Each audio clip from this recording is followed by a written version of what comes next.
We know who Scott is. We know Scott's challenges. We know Scott comes from a challenging home life. We know Scott doesn't get a lot of support at home. Yet, we've got these 5 things that we said Scott's got to learn.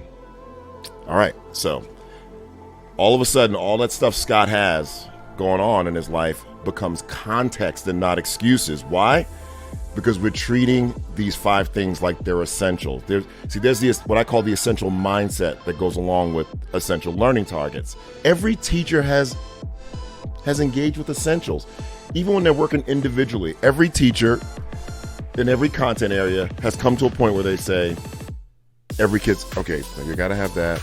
I hope they get that. Oh my God, every kid's gotta have that. They gotta have that.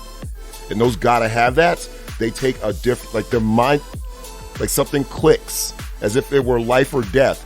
And that's how they're treated, because what that does is it unleashes creativity, innovation, problem solving. We're around the table. We know Scott. I mean, Scott's brothers have been through the school. I mean, we really know the family. And that's part of the challenge too, when we know too much about the family. But the mindset is Scott's got to have it. So it comes to a point we don't care where the answer comes from. We just got to find the answer, right? Like the mad scientists in the lab, just throwing everything against the wall, using all the tools they have. That's the mindset and approach you have to have with essentials.